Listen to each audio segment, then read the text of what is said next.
أعوذ بالله من الشيطان الرجيم بسم الله الرحمن الرحيم والحمد لله رب العالمين والصلاة والسلام على سيدنا محمد وعلى آله وأصحابه أجمعين ربي زدني علما وفهما ربي يسر ولا تؤثر ربي تأمن بالخير السلام عليكم ورحمة الله وبركاته আমি প্রথমেই খুব সংক্ষেপে আমার পরিচয় তুলে ধরতেছি ইনশাআল্লাহ। আমার নাম সালাহুদ্দিন সৈয়দি। আমি রাজশাহীতে বড় হয়েছি এবং রাজশাহী ক্যাডেট কলেজের ছাত্র ছিলাম আমি। 1990 ক্যাডেট কলেজ থেকে লেখাপড়া শেষ করার পর আসলে সামরিক বাহিনীতে যোগ দেওয়ার ইচ্ছা পরিবারের অনেকে থাকলেও আমার কাছে ক্যাডেট কলেজের 6 বছরের যে জীবন সেটা একটু কঠিন ছিল। যদিও মুমিনের জীবন কিন্তু সৈনিকের জীবন, তারপরেও ক্যাডেট কলেজের 6 বছরের অভিজ্ঞতা থেকে সামরিক বাহিনীর দিকে যাওয়ার খুব একটা ইচ্ছা ছিল না। হয়তো আল্লাহ আরো ভালো কিছু রেখেছিলেন যার জন্য ওদিকে আর যাওয়া হয়নি। এবং ক্যাডেট কলেজের অনেক পজিটিভ দিক থেকে ক্যাডেট কলেজের শিক্ষা ব্যবস্থা এবং যে ক্যাডেটদের যে জীবন সেটাকে মূল্যায়ন করা যেতে পারে। ক্যাডেট কলেজ থেকে আমরা আত্মবিশ্বাস পেয়েছি, শৃঙ্খলা বোধ পেয়েছি, দেশের প্রতি ভালোবাসা, মানুষের প্রতি দায়বদ্ধতা, এটা আমরা ক্যাডেট কলেজ থেকে পেয়েছি। এবং নিজের কাজ নিজে করা, কারো উপর নির্ভরশীল না হওয়া, এটার শিক্ষা আমরা পেয়েছি। এর পাশাপাশি ক্যাডেট কলেজ আমাদের আরো অনেক কিছু দিতে পারতো, কিন্তু তাদের যে কারিকুলাম বা মেন্টালিটি হয়তো সেভাবে সেগুলোকে ধারণ করে না। একটা ছোট্ট উদাহরণ দিলে বোঝা যাবে। আমরা ক্যাডেট কলেজে যখন লেখাপড়া করতাম তখন ক্যাডেট কলেজ ক্যাম্পাস আপনারা হয়তো অনেকে দেখে থাকবেন, খুব সুন্দর সাজানো গোছানো নিরিবিলি। তো সেই ক্যাম্পাসে 3টা ডরমেটরি ছিল ক্যাডেটদের জন্য। 300 জন ক্যাডেট, 100 3টা ডরমেটরি, ছাত্রাবাস বলা যেতে পারে। এই 3টা ক্যাডেট কলেজের এই ছাত্রাবাসগুলোর নাম 3 ঐতিহাসিক ব্যক্তিত্বের নামে ছিল। তারিক বিন জিয়াদ, মোহাম্মদ বিন কাসেম, খালিদ বিন ওলিদ। এই 3 মহান ব্যক্তিত্বের নামে আমাদের কলেজে 3টা ডরমিটরি ছিল। কিন্তু দুঃখজনক হলে সত্য বাস্তবতা এটাই যে আমি 6 বছর সেখানে আমরা লেখাপড়া করেছি। 6 বছরে কখনো এই 3 মহান ব্যক্তিত্ব সম্পর্কে 3 সেন্টেন্সও আমাদেরকে বলা হয়নি। তারা কারা, কি তাদের মোটিভেশন ছিল, তাদের জীবন আদর্শ কি ছিল। যদি বলা হতো আমাদেরকে, এই 3 মহান ব্যক্তিত্বকে যদি আমাদের সামনে তুলে ধরা হতো, আমার দৃঢ় বিশ্বাস ওই ক্যাডেট কলেজগুলো থেকে এই সময়ের খালিদ বিন ওলিদ, তারিক বিন জিয়াদ তারা বের হয়ে আসবে বলে আমার বিশ্বাস। কিন্তু শিক্ষা ব্যবস্থার দন্যতা বা সেই মানসিকতা, সেই মিশন না থাকার কারণে সেভাবে ক্যাডেটরা তৈরি হতে পারে না আর কি। তারপরে আলহামদুলিল্লাহ বাংলাদেশের জনগণের টাকায় আমরা লেখাপড়া করেছি, অনেক কিছু আমাদের শিখিয়েছে। তারপরে আমাদের যেহেতু আমরা সামরিক বাহিনীতে যাওয়ার ইচ্ছা ছিল না, দেশের বাইরে লেখাপড়া করার একটা সুপ্ত ইচ্ছা ছিল। সেই সূত্র ধরে আমরা খুঁজতেছিলাম যে কোথায়, বিশ্বের কোথায় লেখাপড়া করা যায়। তুরস্ক সম্পর্কে, তুরস্কের শিক্ষা ব্যবস্থা সম্পর্কে আমাদের তেমন কোনো ধারণা ছিল না। তবে আমরা জানতাম যে তুরস্কের ইতিহাস খুব অল্প কিছু হলেও জানতাম আমরা। সেটাও যে পাঠ্যপুস্তকে পেয়েছি এমন না। হয়তো মুরব্বিদের কাছে বা যারা তুরস্ক সম্পর্কে, ওসমানী খেলাফত সম্পর্কে যারা জানতেন, ইসলামের ইতিহাস যারা জানতেন, তাদের কাছ থেকে আমরা কিছু কিছু তথ্য পেয়েছিলাম। আর আমাদের কলেজেরই এক বড় ভাই এখানে লেখাপড়া করছিল। উনিও খুব মেধাবী ছিলেন, বাংলাদেশে ২ বার প্রথম হয়েছিলেন রাজশাহী ক্যাডেট কলেজ থেকে। তো উনার উৎসাহ ছিল, উনাকে আমরা জিজ্ঞাসা করেছিলাম যে তুরস্কের লেখাপড়ার মান কেমন, সেখানকার জনসাধারণ কেমন, আমরা আসলে আমাদের কোনো অসুবিধা হবে কিনা, এবং আমরা খোঁজ নিচ্ছিলাম। আল্লাহ জাল্লে জালালুহু যখন কোনো বান্দার কোথাও রিজিক বরাদ্দ করে দেন, তখন যে কোনো বাধাই বাধা না, এটা আমরা বুঝতে পারি আর কি। এটা আমার ক্ষুদ্র অভিজ্ঞতায় সেই সময় উপলব্ধি করেছিলাম আমি। বাংলাদেশ সরকারকে তুর্কি সরকার প্রত্যেক বছর 40 জন টোটাল তাদের কোটা ছিল তখনকার বাংলাদেশে। 1969 থেকে বাংলাদেশ থেকে, যখন পূর্ব পাকিস্তান ছিল এটা, তখন থেকেই বিশেষ করে আঙ্কারায় মিডল ইস্ট টেকনিক্যাল ইউনিভার্সিটি আছে, সেখানে অনেক বাংলাদেশি ছাত্র সেই সময় থেকে লেখাপড়া করত। যারা লেখাপড়া করেছে তাদের 80-90% তুর্কি সরকারের ভিত্তিতে লেখাপড়া করেছে। তো তুর্কি সরকার 40 জন ছাত্রকে পড়ার সুযোগ দিত, তাদের খরচ এবং তাদের অন্যান্য ইয়াগুলা তুর্কি সরকার বহন করত। বাংলাদেশ সরকারের এখানে কোনো কন্ট্রিবিউশন ছিল না, শুধু তারা ছাত্র সিলেকশন করে আমাদের যে শিক্ষা মন্ত্রণালয় আছে বাংলাদেশে, তারা তুর্কি অ্যাম্বাসির সাথে সেই সময়কার, এখন অবশ্য সিস্টেম চেঞ্জ হয়ে গেছে, তুর্কি অ্যাম্বাসি আর বাংলাদেশ শিক্ষা মন্ত্রণালয় মিলে তারা ছাত্র সিলেকশনের কাজটা করতো আর কি। এটা পত্রিকায় বিজ্ঞপ্তি যেত, সেই অনুযায়ী ছাত্ররা, সেই সময় তো ইন্টারনেট ছিল না, আবেদন করত এবং আবেদনের পর সেটা বাছাই প্রক্রিয়া ছিল, সেই অনুযায়ী তারা ছাত্র নির্ধারণ করত। তো এখানে একটা ছোট্ট স্মৃতিচারণ করা দরকার, তার সাথে রিসালে নূরের একটা সম্পর্ক আছে।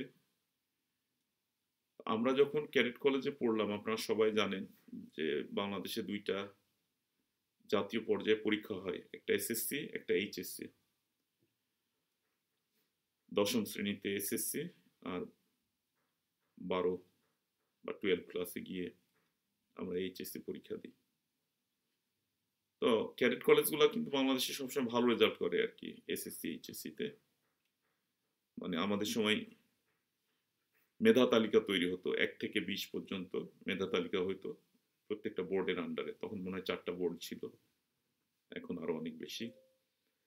আমরা রাজশাহী বোর্ডের আন্ডারে ছিলাম এবং আমাদের কলেজের প্রত্যেক ব্যাচ, আমাদের সিনিয়ররা, পরবর্তীতে আমাদের জুনিয়ররাও সবসময় ভালো রেজাল্ট করে আসছে। দেখা গেছে 20 জনের মধ্যে 1 থেকে 20-এর মধ্যে আমাদের কলেজের কখনো 10 জন, কখনো 15 জন জায়গা করে নিত। এখন অবশ্য এই সিস্টেম নাই, মানে মেধা তালিকা তৈরি হয় না, জিপিএ সিস্টেম আছে। আমাদের সময় এরকম মেধা তালিকা তৈরি। যেটা বলার জন্য এটার অবতারণা করলাম যে ওই সময় এই ফকির ভালো ছাত্রই ছিল বলা যায়। 1 থেকে 5-এর মধ্যে আমি থাকতাম ইনশাআল্লাহ, আল্লাহর মেহেরবানিতে। তো স্বাভাবিকভাবে আমাদের প্যারেন্টসরা এবং শিক্ষক মন্ডলী তারা আমাদের উপর খুব বেশি আশা রাখতো।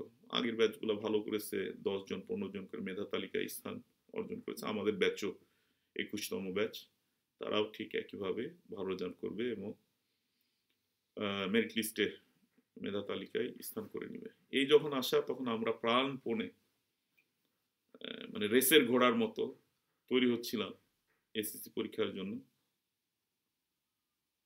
পরীক্ষা দিলাম আমরা, সেইবার রেজাল্ট বেরোলো এবং তাকদির ইলাহি, আল্লাহর ইচ্ছা, আমাদের ব্যাচ কিন্তু আমরা সেভাবে ভালো করতে পারিনি। আমাদের ওই সময় মাত্র 3 জন মেধা তালিকায় স্থান পাই, আমি ছিলাম চতুর্থ। আসলে নিজের কথা বলার জন্য না, এখানে একটা শিক্ষা আছে দেখে এবং এটার সাথে রিসালে নূরের আমার জীবনে একটা সংযোগ আছে বলে মনে করি আর কি, এই জন্য অবতারণা করতেছি, অনেকের জন্য এটা শিক্ষণীয় হতে পারে। তো আমরা আমি চতুর্থ ছিলাম আমাদের কলেজের, কিন্তু মেরিট লিস্টে ঢুকতে পারি নাই। 824 নাম্বার পেয়েছিলাম, 827 নাম্বার ছিল এসএসসিতে। রাজশাহী বোর্ডের 1988-তে সর্বশেষ মেধা তালিকায় যে ছেলেটা স্থান পেয়েছে তার স্কোর ছিল 827, আমার ছিল 824। এখন একটা 15-16 বছরের ছেলে আমি। ওই সময় স্বাভাবিকভাবেই আমি খুব ভেঙে পড়ছিলাম। রেজাল্ট পাওয়ার পর দিনের পর দিন আমি কেঁদেছি। মা বাবা তারা দিনদার ছিল, নামাজ কালাম করতো, কিন্তু তাদের মানে আল্লাহর রায়ের ব্যাপারে এটাই যে এর মধ্যে যে কল্যাণ নিহিত আছে, আমরা বুঝি বা না বুঝি, এবং আমাদের সবর করা দরকার, আল্লাহর রায় মেনে নেওয়া দরকার, এর মধ্যেই উত্তম ফয়সালা আছে। এটা উনারা আমার কাছে খুব বেশি তুলে ধরতে পারেন নাই, স্বাভাবিক। আজকে হয়তো রিসালাই নূর পড়ার কারণে আমরা বুঝতেছি এর হাকিকাতটা। বাট ওই সময় আব্বা আম্মা আমাকে সেভাবে, আমার বাবা শিক্ষক ছিলেন, সেভাবে সান্ত্বনা হয়তো দিতে পারেন নাই। কলেজে ফিরে আসলাম আমরা, কলেজের শিক্ষকরাও মুখ গোমড়া, আমাদের সাথে সেও কথা বলতেন। তো এইখানে যেটা দেখলাম আমি, যে তখন যদি আমি এই রিসালে নূর, এই সুন্দর তাফসিরটার, ইসলামের এই হাকিকাতগুলো যদি জানতাম, আমি বিদ্রোহ করতাম না, এবং আমার সেই সময়কার কষ্টটা এভাবে হতো না। শিক্ষকদের ওই অবহেলার আচরণ আমাদেরকে খুব ওই সময় কষ্ট দিয়েছে। এই ঘটনাকে কেন্দ্র করে যখন আমি তুর্কিতে আসলাম 1990-এ, পরে 1991, তো রিসালাই নূরের ভিতরে যখন আমরা ঢুকতেছিলাম, তখন এই ঘটনার সাথে একটা সম্পর্ক, একটা বুঝ আমি পেলাম। সেটা এরকম ছিল, যেটাকে আমরা 40 ফর্মুলা বলতাম পরে দুষ্টামি করে। তো কি 4টা কনসেপ্ট, এটা ইসলাম সম্পর্কে যারা সামান্য লেখাপড়া করেছে তারাও জানে। সেটা কি ছিল? প্রথমটিতে মানে ফর্মালাইজ করার জন্য আমরা এটা এভাবে করছি যে তদবির, বাংলাতেও আছে কিন্তু। তারপরে তাওয়াক্কুল দ্বিতীয়টা, তারপরে তাকদির, তারপরে তসলিম। আমি ছাত্র, আমার কাজ কি? ক্লাস ঠিক মতো করা, তারপরে ল্যাবরেটরিতে এক্সপেরিমেন্ট করা, তারপর পরীক্ষার জন্য প্রিপারেশন নেওয়া, পরীক্ষায় গিয়ে বসা। এটা তো আমার দায়িত্ব ছাত্র হিসেবে। এটা আমি আলহামদুলিল্লাহ বলতে পারি সে সময় পরিপূর্ণভাবেই করেছি বলে মনে হয়। তারপর আমার দায়িত্ব কি ছিল, বা দায়িত্ব কি হওয়া উচিত এই 40 ফর্মুলা অনুযায়ী, যে আমার কাজ শেষ, পরীক্ষা দিলাম, এখন তাওয়াক্কালতু আলাল্লাহ, আমার তার করার কিছু নাই, আমি আমার দায়িত্ব পালন করেছি, এখন এটা আল্লাহর উপর ছেড়ে দেওয়া, আল্লাহর উপর ভরসা করা। তাওয়াক্কুল দ্বিতীয়টা। তৃতীয়টা তাকদির, তাকদির ইলাহি, আল্লাহর রায়, একটা আল্লাহর মূল্যায়ন অবশ্যই আসবে, সেটা তৃতীয় স্টেপ। চতুর্থ স্টেপে গিয়ে তসলিম, তাকদির আসবে, সেটা আমার পছন্দ হোক না হোক, এটা আল্লাহ তাআলার পক্ষ থেকে এসেছে, এটাই উত্তম। এই একিন এবং ঈমান নিয়ে চতুর্থ স্টেপ আত্মসমর্পণ করার, তসলিম, আমরা নাম রাখি তসলিম উদ্দিন। তো এই আল্লাহর রায় বা তকদিরের কাছে আত্মসমর্পণ করা দরকার। এই জ্ঞান তো তখন আমাকে কেউ দেয় নাই, আমি জানতামও না। আমার শিক্ষক, আমার পরিবারের কাছ থেকে আমি এটা পাইনি। এই 4টা কনসেপ্ট যখন আমি রেসালাই নূরের মধ্যে দেখলাম, দেখে আমি নিজে নিজে ফর্মুলাটার উপর একটু চিন্তা করলাম, ভাবলাম এই যে আমি বিদ্রোহ করলাম, ঠিকমতো তাওয়াক্কুল করলাম না, তাকদির মানলাম না, তাসলিম বা আত্মসমর্পণ করলাম না, ছাত্র হিসেবে আমার লাভ কি হয়েছে? আমার দুনিয়াবি কোনো লাভ হয়নি, আখেরাতের দিক থেকেও কোনো লাভ হয়নি বিদ্রোহ করার কারণে। বিদ্রোহ করেছি, রেজাল্ট কি চেঞ্জ হয়েছে? রেজাল্ট চেঞ্জ হয় নাই। তাহলে বিদ্রোহ করলাম কেন? দুনিয়াবি দিক থেকেও দিনের পর দিন কেঁদেছি, কষ্ট পেয়েছি। আবার পরীক্ষার রেজাল্টও চেঞ্জ হলো না, আমাকে কেউ মেরিট লিস্টে নিয়ে গিয়ে দিল না।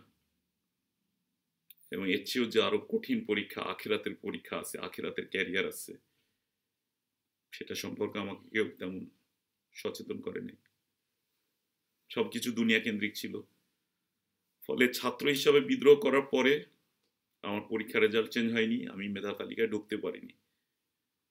এবং দিনের পর দিন দীর্ঘ ৫-৬ মাস পরীক্ষা রেজাল্টের পর থেকে প্রচন্ড মানসিক অস্থিরতার মধ্য দিয়ে গেছি। হয়তো আমি অসুস্থ হয়ে যেতে পারতাম, বা আরো এক্সট্রিম পর্যায়ে অনেকে তো অনেক কিছু করে ফেলে, আত্মহত্যা, হাফিজান আল্লাহ, আল্লাহ আমাদের রক্ষা করুক, অনেকে আত্মহত্যাও করে ফেলে। এই যে ইয়াটা আমার জন্য যে পরিক্রমাটা ছিল, যে অবস্থার মধ্য দিয়ে আমি গেছি, রিসালে নূর পড়ার পর উপলব্ধি হলো যে আমি কেন বিদ্রোহ করেছি। দুনিয়া তো কষ্ট পেলাম, আল্লাহর বিরুদ্ধে বিদ্রোহ করলাম, তার রায় মেনে নিলাম না। এটা আমাকে আজও খুব নাড়া দেয়, আল্লাহর কাছে সবসময় ক্ষমা চাই আর কি। তো এই যে 40 ফর্মুলা বা দিনের বুঝ, তাদবীর, তাওয়াক্কুল, তসলিম, তাওয়াক্কুল, তাকদির, তসলিম, এই চারটা, এই কনসেপ্টগুলো ক্লিয়ার থাকলে, মানে তাহকিকি ঈমান আর কি, সত্যিকার ঈমানের বুঝ থাকলে আমাদের, আমরা অনেক সময় খবর পাই রেজাল্ট খারাপ করেছে, মা বাবা বকা দিচ্ছে, ছেলে আত্মহত্যা করছে, মেয়ে আত্মহত্যা করছে, এগুলো থেকে আমাদের যুব সমাজকে বাঁচানো সম্ভব। যাই হোক, যেহেতু এটা রিসালায়ে নূরের সাথে সম্পর্ক ছিল, এই জন্য বললাম যে ওই সময় বিদ্রোহের মাধ্যমে আমি দুনিয়াতেও ক্ষতিগ্রস্ত হয়েছি, আখেরাতেও বিদ্রোহের খাতায় নাম লেখা হয়েছে, আল্লাহ আমাদের ক্ষমা করুন। তারপরে আমরা 1991 তুরস্কে চলে আসলাম। আসার পর এখানে আমাদের সিনিয়র ভাইরা লেখাপড়া করতেন, তারা একটু আহলে দুনিয়া ছিলেন, মানে তাদের প্র্যাকটিস করা ইসলাম সম্পর্কে জানার তেমন ইয়া ছিল না। আর আমরা তো একটা প্রথাগত মুসলিম পরিবার থেকে আসি, কাজে আমাদের এখানে আসার পর একটা যুবক 17, 18, 19 বছর বয়সে আসতেছে, আরো তুলনামূলকভাবে লিবারাল একটা দেশ, এই যে তুরস্কের, আধুনিক তুরস্ক যেটাকে বলা হয়, সেটার তো ইতিহাস কিছুটা হলে আমি তুলে ধরবো আর কি। তো সেখানে আসার পর আমরা আমাদের ভাইদের কাছ থেকে তেমন কোনো আমরা পজিটিভ সহযোগিতা পাচ্ছিলাম না। তারা আমাদেরকে বিভিন্ন ধরনের নেগেটিভ দিকগুলোর সাথে পরিচয় করিয়ে দেওয়ার চেষ্টা করতেছিল। নেগেটিভ দিকগুলো আমার ডিটেলস বলা ঠিক হবে না। আমরা একটু চিন্তার মধ্যে পড়ে গেছিলাম, কারণ পারিবারিকভাবে তো আমরা কিছু শিক্ষা পেয়েছিলাম, হালাল হারামের কিছু শিক্ষা ছিল। তো এই অবস্থায় একে তো দেশের বাইরে এসেছি প্রথম মা বাবা ছাড়া, অবশ্য ক্যাডেট কলেজের ট্রেনিং কিছুটা হলে কাজে দিত, একা একা থাকার একটা অভ্যাস ছিল। আমরা ওই সময় খুঁজতেছিলাম, আমরা 3 জন আসছিলাম, 3 জনের মধ্যে সেই বছর 2জনই একটু মানে দিনের ব্যাপারে বেখেয়াল বন্ধুরা ছিল। আমাদের ক্যাডেট কলেজের একজন সিনিয়র ভাই ছিলেন, ওই যে বললাম যে খুব ভালো রেজাল্ট করে আসছিল, এখানে আমেরিকায় একটা ইউনিভার্সিটিতে প্রফেসর। উনি পজিটিভ ছিলেন, নামাজ কালাম করতেন, এবং উনি ওই সময় আমাদের কিছু রিসালাই নূরের, এই নূর জামাতের ভাইদের সাথে, উস্তাদ বেদিউজ্জামান সাহেব নুরসি রহমতুল্লাহ আলাইহির মানে ভক্তদের সাথে, ছাত্রদের সাথে ওনার একটা পরিচয় ছিল।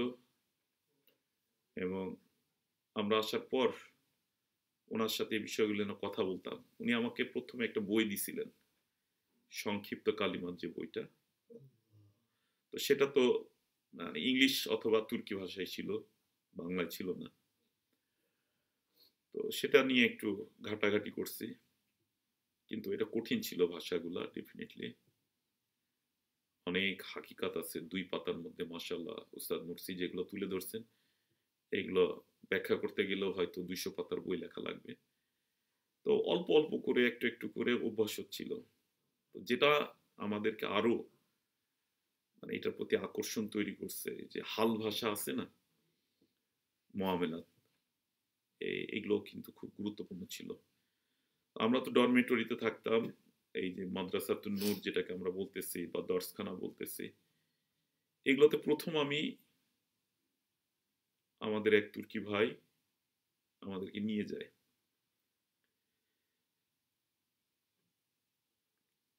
আমরা তো অনেক দূর থেকে আসছি, তাই না? ৬,০০০ কিলোমিটার দূর থেকে। তাদেরকে আমরা চিনি না।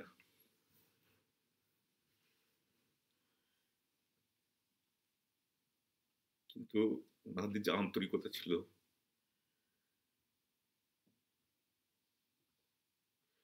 বুকে জড়িয়ে ধরছে আমাদেরকে।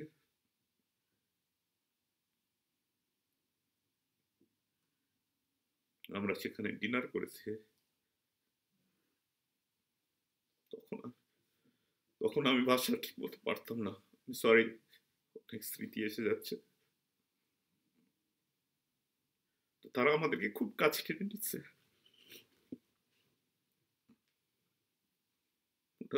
মনে হচ্ছিল আমরা কতদিন ধরে একজন আর একজনকে চিনি। আমরা সেখানে সেই সন্ধ্যায় পেটের খাবারও পেয়েছি, রুহের খাবারও পেয়েছি, অন্তরের খাবার পেয়েছি, কোলের খোরাক পেয়েছি।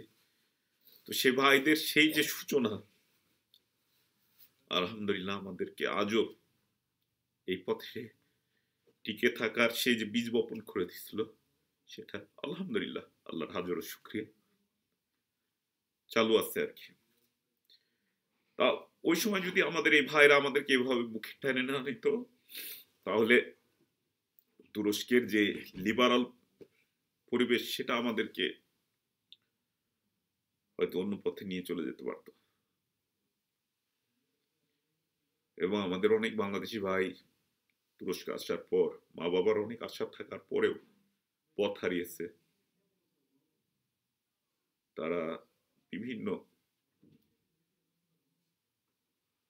খারাপ অভ্যাসের সাথে জড়িয়ে যাওয়ার কারণে লেখাপড়া শেষ করতে পারি নাই। মিডল ইস্ট টেকনিক্যাল ইউনিভার্সিটি খুব হাই স্ট্যান্ডার্ড এবং অত্যন্ত শৃঙ্খলার সাথে পরিচালিত হয় একটা বিশ্ববিদ্যালয়। সেখানে পরপর ২ সেমিস্টারে ২ এর নিচে সিজিপিএ হলে অটোমেটিক্যালি তার সেখানে পড়াশোনা করার কোনো সুযোগ থাকতো না। আমরা লেখাপড়া যেমন ক্যারিয়ার বিল্ড আপ করার সুযোগ আল্লাহ তাআলা আমাদেরকে দিয়েছেন, এ ভাইরা উসিলা হয়েছেন। একই সাথে আমাদেরকে দুনিয়ায় এবং আখিরাতে টিকে থাকার জন্য যে মানবী শক্তি, সেটা আমরা এই রিসালাই নূরের মধ্যে পেয়েছি। রিসালাই নূর এই তাফসীরটা আল্লাহর হাকিম নামের মাযহারিয়াত মানে আল্লাহর হাকিম নামের হিকমাগুলাকে রিসালাই নূরের মধ্যে আমার ক্ষুদ্র জ্ঞানে সেই সময় আমি উপলব্ধি করেছি আর কি। যে আমাদের প্রিয় মাতৃভূমি বাংলাদেশে সাধারণত মা বাবারা ছেলেদেরকে বা মুরব্বীরা বা উলামা নামাজের নির্দেশ দেন, নামাজ পড়তে বলেন, রোজা রাখতে বলেন, হারাম হালাল দেখে চলতে বলেন। আজও আমাদের দেশে অনেকটা এরকমই। কিন্তু আমরা সে সময় উপলব্ধি করতাম, ওকে, আল্লাহর নির্দেশ নামাজ পড়তে হবে, আল্লাহ আছেন বিশ্বাস করি, নামাজ পড়তে হবে, রোজা রাখতে হবে। কিন্তু এর পিছনে কি হিকমত থাকতে পারে? যেমন মাঝে মাঝে আমার মাঝে প্রশ্ন জাগতো যে কাফির বিশ্বাস করে নাই, অনন্তকাল ধরে জাহান্নামে তাকে চলতে হবে। এই মানে আমাদের তো আল্লাহ তাআলা ভিতরে কিছু মহব্বত দিছে, ওই মহব্বতেরও সঠিক ব্যবহার হওয়া দরকার। তারপরে আমাদের মানে প্রশ্ন জাগতো যে একজন কাফির ৬০ বছর কুফরি করেছে, ওইভাবে মৃত্যুবরণ করেছে, তারপর অনন্তকাল কবরে আখিরাতে জাহান্নামে শাস্তি ভোগ করবে। এটা আমাদের কাছে মানে খুব একটা আমরা বুঝে উঠতে পারতাম না, যার কারণে এটা যে কত একটা মানে ন্যায় বিচার, এটাই যে ন্যায় বিচার, তার যে অনন্তকাল এই প্রাশ্চাত্য তাকে করতে হবে, এটাই জাস্টিস, এটা আমাদের বুঝে আসতো না। এই প্রশ্ন আমি দেখেছি আমার মাঝে যেমন আসছে, তেমন আমাদের অনেক বন্ধুদের মাঝে, তুর্কি বন্ধু হোক, বিদেশি অনেক বন্ধু হোক, আমাদের বাংলাদেশি বন্ধুদের মাঝেও এই ধরনের প্রশ্ন আসতো। পরবর্তীতে আমি রিসালাই নূরে দেখলাম যে উস্তাদ নুরসি একদম ফর্মুলাইজ করে দিয়েছেন যে কেন একজন কাফির মুশরিক অনন্তকাল জাহান্নামে এই শাস্তি ভোগ করবে। এই যে কুফরি করতেছে, কুফরি অর্থ কি? সে আল্লাহকে অস্বীকার করতেছে। আল্লাহ তাআলার সেই সুন্দর সুন্দর নাম, আসমাউল হুসনার তেজাল্লি গাহ আমাদের এই বিশ্বজগৎ, দুনিয়া, গ্রহ নক্ষত্র, আসমান এবং জমিনে এবং এর ভিতরে যা কিছু আছে, তার এই সুন্দর সুন্দর নামের তাজাল্লিগাহ প্রতিফলন ঘটতেছে প্রতিনিয়ত। আর সর্বশ্রেষ্ঠ সৃষ্টি হিসাবে মানুষের সেগুলোকে পড়তে পারার কথা, সেগুলোকে উপলব্ধি করে তার স্রষ্টার কাছে কৃতজ্ঞতা প্রকাশ করবে ইবাদতের মাধ্যমে। এটাই তো, এই উদ্দেশ্যে তো আমাদেরকে পাঠানো হয়েছে। এটা যদি কেউ হাদিস কোরআন নাও জানে, নর্মাল লজিকেও যদি তাকে বোঝানো হয়, মানে ইসলামের কথাই, ইসলামের নাম ব্যবহার না করে তাকে যদি বোঝানো হয় যে কোনো মানুষকে, সে যদি মানে সুস্থ মস্তিষ্কের হয়ে থাকে এবং ইনসাফওয়ালা হয়ে থাকে, সে বলবে যে না, এটা ঠিক। তো কাফির কুফরির মাধ্যমে আল্লাহ তাআলাকে অস্বীকার করতেছে, তারপরে তার সমস্ত আসমাউল হুসনাগুলাকে অস্বীকার করতেছে, অনেক ক্ষেত্রে সেটাকে উপহাস করতেছে, অ্যাবিউজ করতেছে। তারপরে আল্লাহর যে সৃষ্টিগুলো আছে, সকল সৃষ্টি তার নিজস্ব ইবাদতের মাধ্যমে মহান আল্লাহ রাব্বুল আলামিনের স্রষ্টার তারা ইবাদত করে চলেছে। গাছপালা, গ্রহ নক্ষত্র, মাছি, পোকামাকড় থেকে শুরু করে অণুপরমাণু থেকে একেবারে গ্রহ নক্ষত্র পর্যন্ত প্রত্যেকটা সৃষ্টি আল্লাহ তাআলার প্রশংসা করতেছে, তার ইবাদত করতেছে, তার হুকুম অক্ষরে অক্ষরে মেনে চলছে। সূর্য পিছনে চলে গেলে বা সামনে এগিয়ে আসলে পৃথিবীতে হায়াত বলে কিছু থাকবে না। কাজে তাকে যেভাবে পরিভ্রমণ করতে বলেছে, যেভাবে যতটুকু দূরত্বে আলো দিয়ে যেতে বলেছে, সেভাবে সে দিয়ে যাচ্ছে। গাছকে ফল দিয়ে যেতে বলেছে। সব কিছুর কেন্দ্রবিন্দুতেই মানুষ আছে এবং সকল সৃষ্টিকে আল্লাহ তাআলা মানুষের খেদমতে মুসাখার, বশীভূত করে দিয়েছেন। আল্লাহু আকবার। মানুষকে এত বেশি সম্মানিত করেছেন, তারপরও মানুষ আল্লাহকে অস্বীকার করতেছে। তার সুন্দর সুন্দর এই যে নামগুলার তাজাল্লি, প্রতিফলন, সেগুলোকে অস্বীকার করতেছে চোখের সামনে দেখার পরেও। আল্লাহ রহমান নামের, রাহিম নামের, বিশেষ করে রহমান নামের প্রতিনিয়ত অসীম রহমতের মুখোমুখি হচ্ছে। এত গুনাহ করার পরেও আল্লাহ তাআলা নানা ধরনের নিয়ামতের দ্বারা রাজ্জাক হিসাবে, রহমান হিসাবে আমাদেরকে প্রতিপালন করে যাচ্ছে। সমস্ত সৃষ্টি তার স্রষ্টার ইবাদতে ব্যস্ত। এগুলোর কোনোটাই কাফির স্বীকার করে না, আল্লাহকে অস্বীকার করতেছে, তার সমস্ত সুন্দর সুন্দর নামকে এবং ওই নামের প্রতিফলন এই কায়নাতের সমস্ত সৃষ্টির, সেটাকে অস্বীকার করতেছে, আসমাউল হুসনাকে অস্বীকার করতেছে। তৃতীয়ত, সমস্ত সৃষ্টির ইবাদতকেও অস্বীকার করতেছে। তো কাল কিয়ামতের ময়দানে মাহকিমে কুবরাতে আল্লাহ তাআলা যেমন তার হক বুঝে নিতে চাইবেন, এই যে অস্বীকার করার আল্লাহকে এবং তার সুন্দর সুন্দর নামগুলাকে, এবং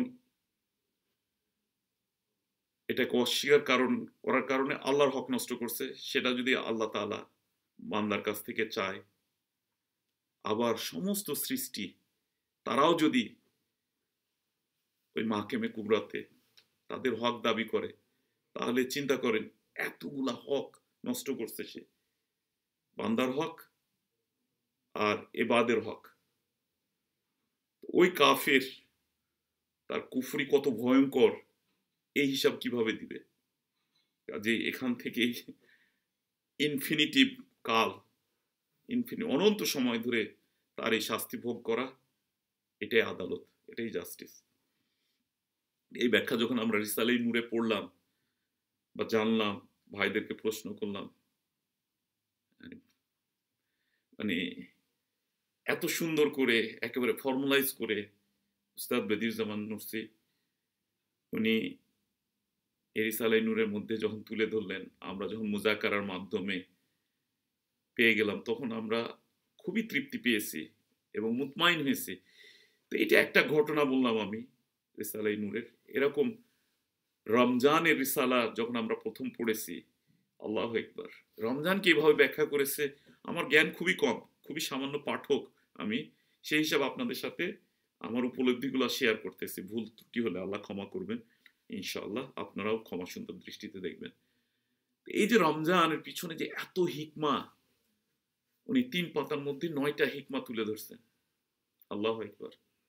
এটাও মানে মুসলমান হওয়া লাগবে না, কেউ যদি ইনসাফের সাথে পড়ে রোজার যে মাহাত্ম, এর পিছনে যে তাৎপর্য, হিকমা লুকিয়ে আছে, এটাকে উপলব্ধি করতে পারবে। এখন তো এই আধুনিক যুগে রোজা নিয়ে মুসলমানদের, এই রোজার উপর অনেক গবেষণা হয়েছে। আপনারা জানবেন যে জাপানের এক ভদ্রলোক রোজার যে মানুষের জীবনে বিশেষ করে স্বাস্থ্যগত দিক থেকে যে উপকারিতা বয়ে আনতেছে, আল্লাহ রাসূলের হাদিসই আছে 1450 বছর আগে উনি বলে গেছেন। এটা জাপানি এই বিজ্ঞানী গবেষণা করে এই রোজা রাখার মাধ্যমে পুরা দেহটা যে মানে নতুন করে গঠিত হচ্ছে, উনি জি অটোফেজি উনি প্রমাণ করেছেন, গবেষণা করেছেন এবং এটার জন্য উনি নোবেল পেয়েছেন। তো এই রমজান রিসালার উপর যে 9টা পয়েন্টে মানে উনি এত সুন্দর করে তুলে ধরতেছেন, আল্লাহু আকবার। আসলে সবকিছু তো অপোজিট অবস্থা দিয়ে বোঝা যায়, তাই না? যে আমরা কতটা দুর্বল, কতটা মুখাপেক্ষী আল্লাহর নিয়ামতগুলোর প্রতি। তারপর এই নিয়ামতগুলো কতটা মূল্যবান, আমাদের দেহটা কত ভঙ্গুর, এবং এই যে আমরা গাফলতের মধ্যে থাকি, উলফত বা অভ্যাস, যে বেগুন আসতেছে, গরুকে আমরা খাচ্ছি, দুধটাও খাচ্ছি, চামড়াটা দিয়ে ব্যাগ বানাই নিচ্ছি, জুতা করতেছি, জ্যাকেট করতেছি, দুধকে মিষ্টিতে ছানাতে ব্যবহার করতেছি, এটা আমরা পাচ্ছি। প্রত্যেক মধুমাসে বাংলাদেশে অনেক ফল পাচ্ছি, কিন্তু কোথা থেকে আসতেছে, কে দিচ্ছে, এটা কতটা আমার জন্য গুরুত্বপূর্ণ, এটা ছাড়া কি আমার জীবন চলবে, মানব সমাজ কি টিকে থাকবে, এটা আমরা তেমন গাফলতের কারণে, উলফতের কারণে আমরা এটা উপলব্ধি করতে পারি না। রোজা আমাদের ঘুম ভাঙায় দেয়। মাশাআল্লাহ, উস্তাদ এইভাবে 9টা পয়েন্ট তুলে ধরতেছেন, মানে এগুলো অস্বীকার করার কোনো উপায় নেই।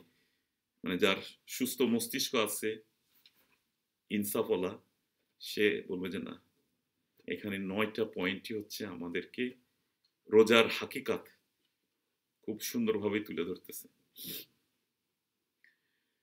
তারপরে আপনার এই যে রোগীদের পথ নির্দেশিকা, রোগীদের জন্য উনি যে লিখেছেন, আল্লাহু আকবার,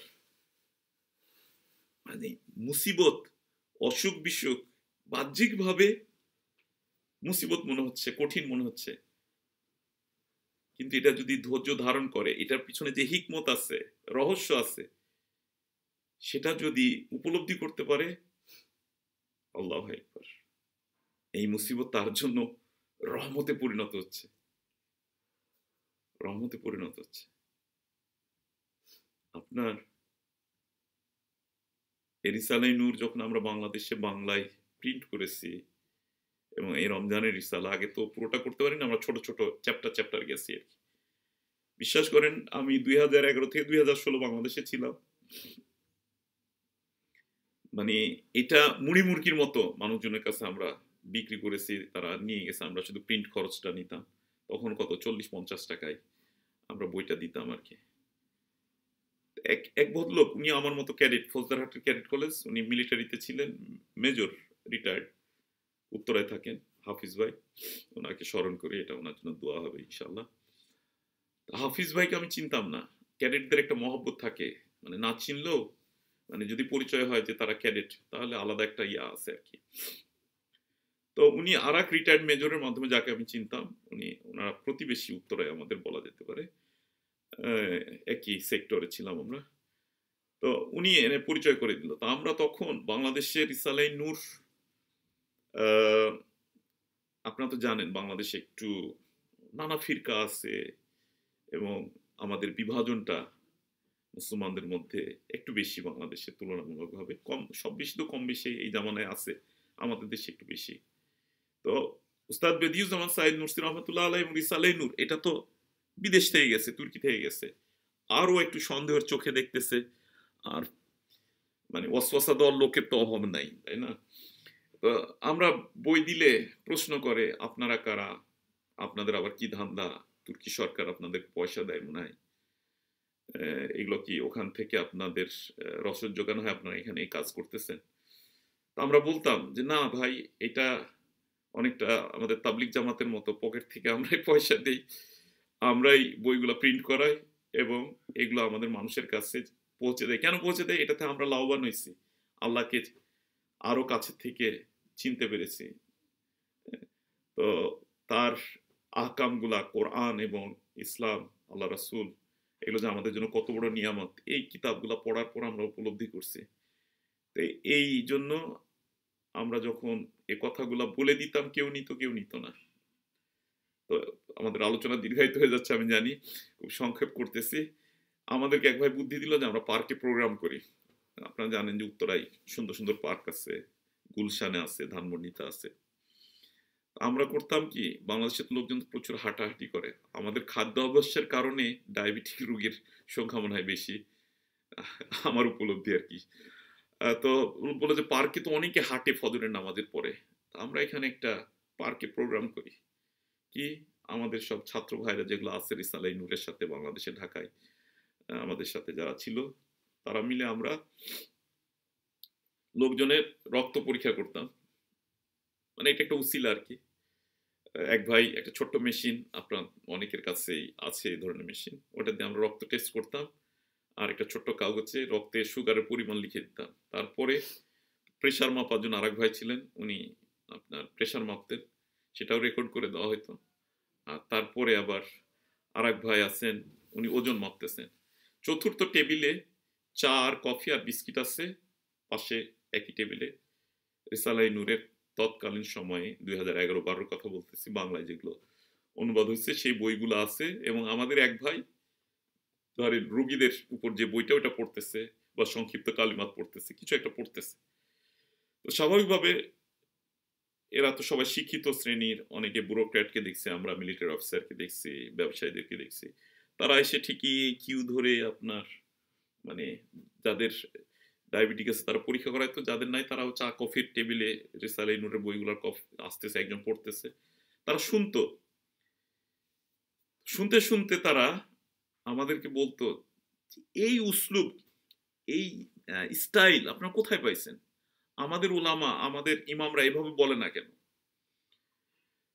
তো আমরা বলতাম যে এই বইয়ে এই যে আল্লামা বদিউজ্জামান সাইদ নুরসি রহমতুল্লাহ আলাই জিনিসগুলোকে এইভাবে ব্যাখ্যা করেছেন।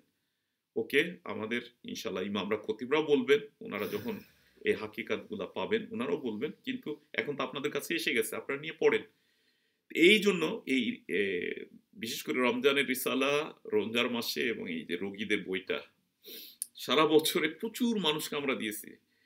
এবং এই হাফিজ ভাই, ওনাকে যখন আমরা একটা বই দিলাম, উনি নিয়ে গিয়ে পড়ছে, পড়ার পরে এক সপ্তাহ পরে আবার ওই প্রোগ্রামে শনিবারের দিন এসে উপস্থিত হয়েছে। একটু মোটাসোটা মানুষ, রিটায়ার করার পরে একটু স্বাস্থ্য ভালো হয়ে গেছে মনে হয়, 60-65 বছর বয়স না, এসে বলে যে সালাউদ্দিন, আমাকে ওই বই থেকে 10টা দিতে হবে। আমি চিন্তা করলাম, একটু দুষ্টামি করি, জানি আর কি যে কি বলতে চাচ্ছে। হাফিজ ভাই, আপনি 10টা বই নিবেন কেন, একটা বই তো যথেষ্ট। তো বলে যে না, এই বইটা তুমি হয়তো আমাকে ওইভাবে চিনো না, আমি কিন্তু যে কোনো বই হাতে পেলে এবং পড়ার যদি সিদ্ধান্ত নেই সেটাকে খুব খুঁটে খুঁটে খুঁটে খুঁটে খুঁটে খুঁটে পড়ি। তো বইটা পড়েছি আমি 60-70 পাতার একটা বই, এই রোগীদের উপর লেখা।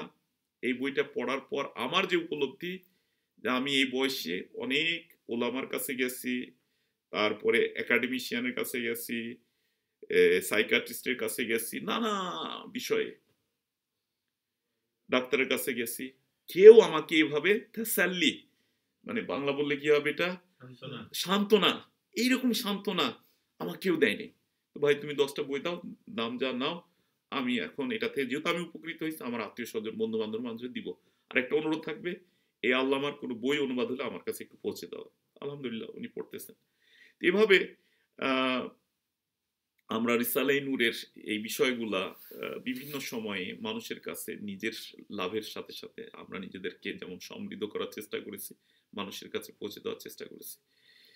তো এই যা ধরেন আমাদের রিসালাই নূর, এটা তো বিশেষ করে ইমানি বিষয়গুলা, তাই না, ইল্লাল্লাযীনা আমানু ওয়া আমিলুস সালিহাত, ইমানের যে 6টা বিষয়, সে বিষয়গুলা সম্পর্কে কিন্তু আমাদের তেমন কোনো গভীরতা থাকে না মুসলমানদের।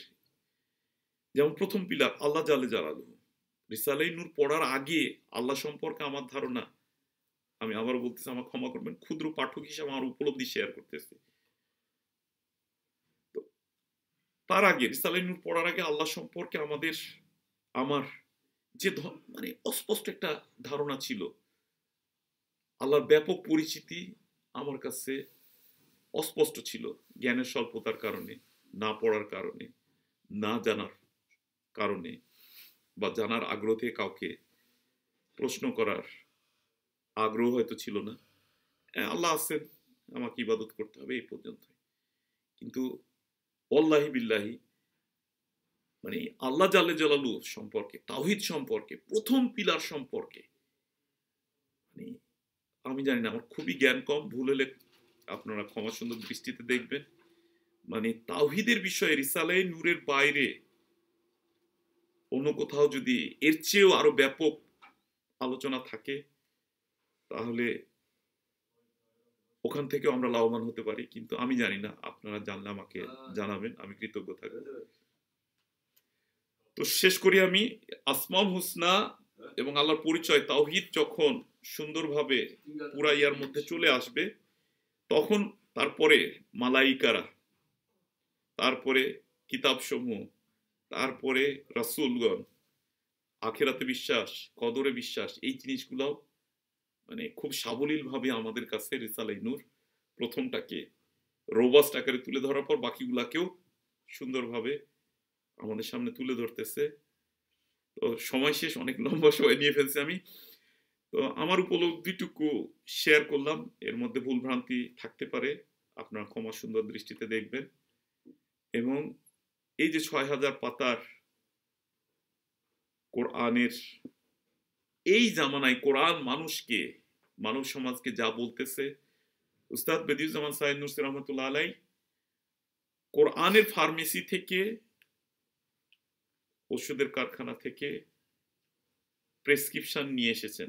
এই জামানার মানুষের যে মাদ্দি মানবী যে রোগগুলা আছে আর কি, আমাদের সমাজে অস্থিরতা, শান্তি সবাই খুঁজতেছে, ধনীও খুঁজতেছে, দরিদ্র খুঁজতেছে, কিন্তু শান্তির সন্ধান পাচ্ছে না দুনিয়ায় এবং আখেরাতে। রিসালাই নূরের একটা বড় বৈশিষ্ট্য হলো, আখেরাতের কথা তো সবাই বলে, তাই না, অবশ্যই আমাদের জন্য উত্তম জাযা, উত্তম পুরস্কার আখেরাতে, সেটা অকল্পনীয়, আমাদের কল্পনায় আসে না।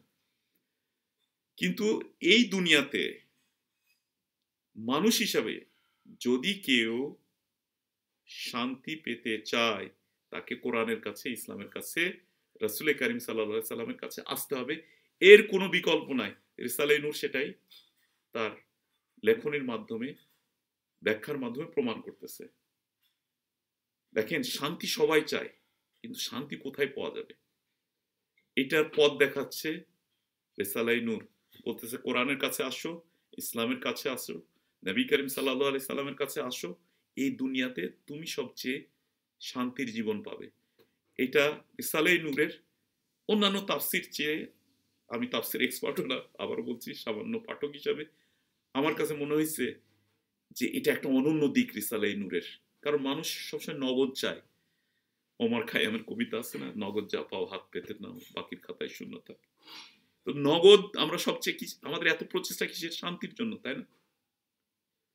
যে শান্তির একটা জীবন, আমরা এই ৬০-৭০ বছর শান্তির জীবন চাই সবাই, মানে আস্তিক নাস্তিক ধার্মিক বিধর্মী সবাই চাচ্ছে।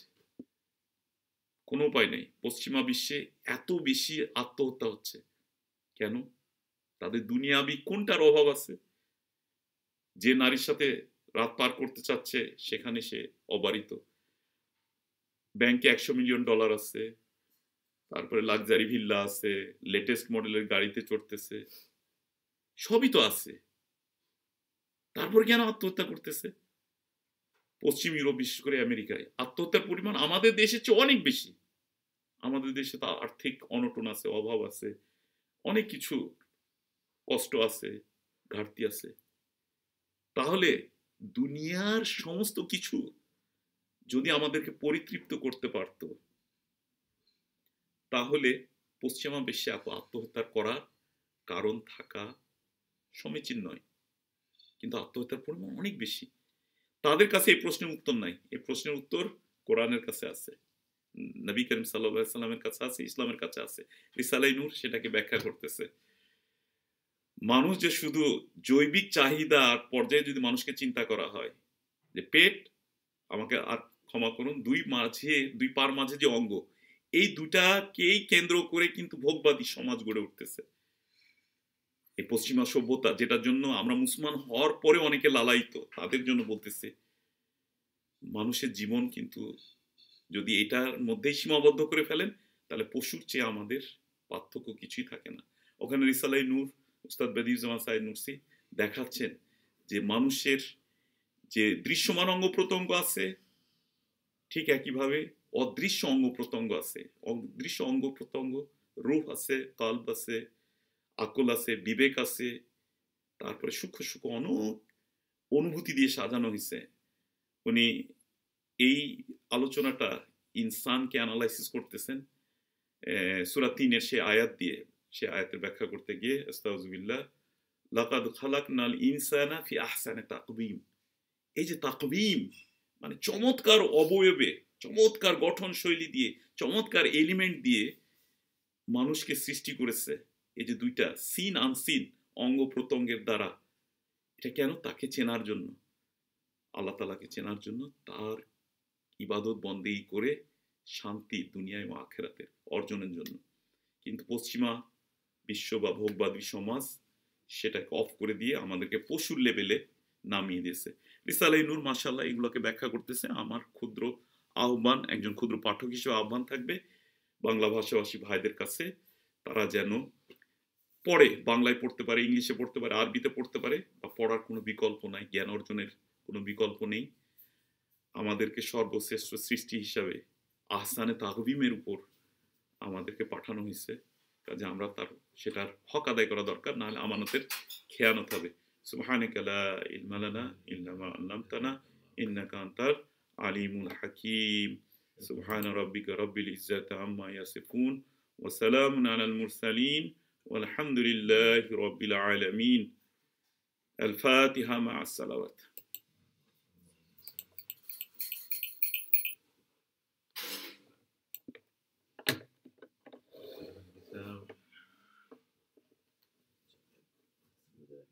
جزاك الله خيرا.